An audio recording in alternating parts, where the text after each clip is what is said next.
Hi everyone, I'm Carey Pena. Thank you so much for checking in with us as we continue our coverage on the COVID-19 crisis. I am joined now via Zoom by Dan Rubin, a naturopathic doctor located in Scottsdale, Arizona. Dan, thank you so much for jumping in here with us. Absolutely, and thank you for having me on today. So we're going to talk about two things today. I know you have been sharing a lot of information with your clients and your followers. Today we're going to talk about respiratory health, how we can expand our lungs, and that is obviously crucial information right now as we face the COVID-19 crisis. And also you're going to share with us 3 supplements that you think that people should be taking a look at. If you could start by talking about respiratory health. Absolutely. It's so important.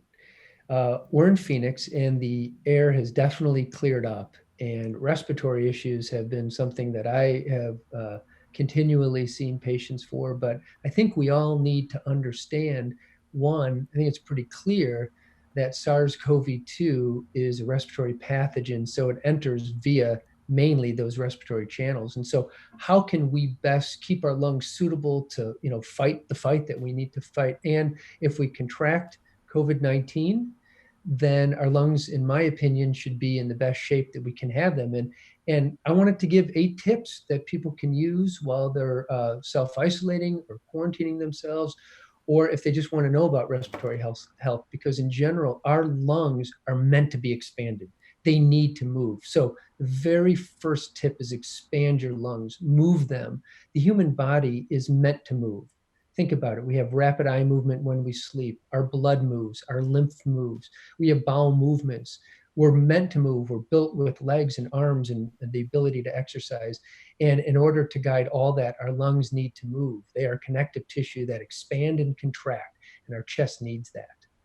And so tip number 2 is to exercise. I've seen too many joke videos on the internet or on some of the social media sites talking about wanting to do nothing or just laying on the couch and gaining weight and eating food. And that is not, in general, healthy for one's lungs. That doesn't expand the lungs. Now, you can sit on the couch with a straight back and breathe in and out, and really some of these healthy breaths that people know. And if you don't have the ability to go outside and exercise, then at least start taking some deep breaths. But if you do exercise, my rule to count it as exercise is 20 minutes of sweating.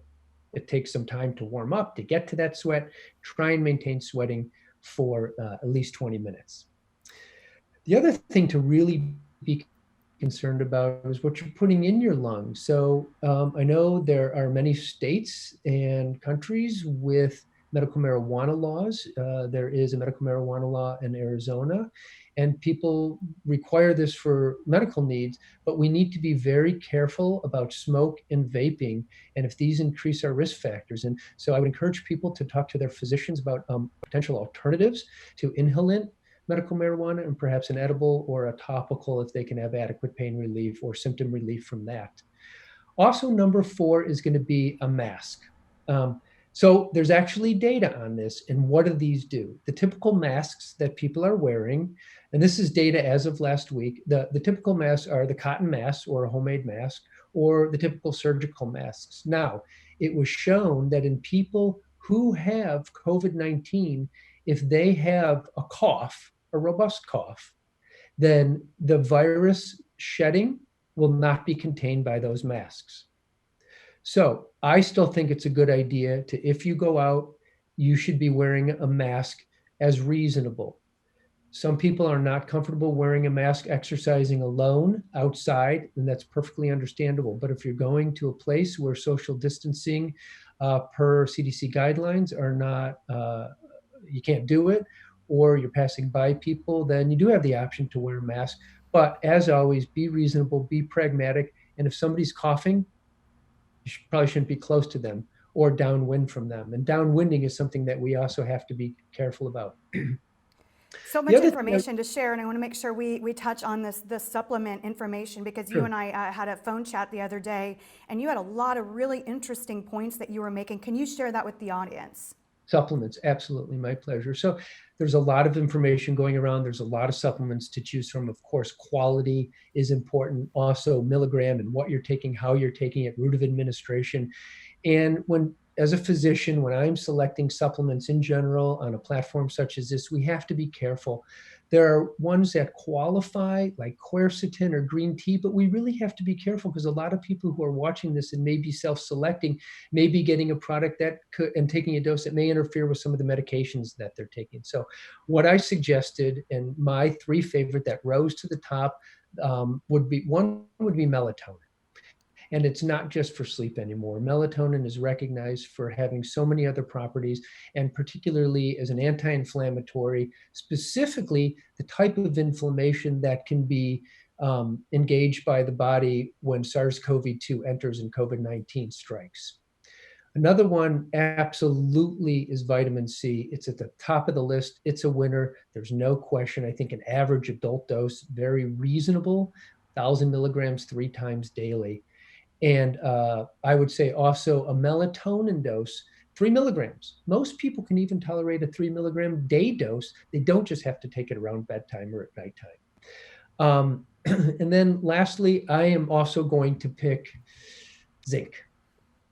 Zinc wins, but there's a lot of information going around too on potential for having toxic levels of zinc. I'm a fan of low dose zinc. I think for the average adult human, 20 milligrams a day of a highly absorbable form. My favorite is a bisglycinate form. It is an extract that really is absorbable. We recommend taking it with food, and there's multiple reasons why these three together can really help somebody during these times. And before I let you go, can you just leave some final words for the audience about the importance right now of really getting our immune system super healthy, and circling back to your original point about expansion of the lungs, because I do think, I am concerned about how many people are stagnant right now, and that's when kind of depression can set in amongst so many other things. So just a few final words to the audience.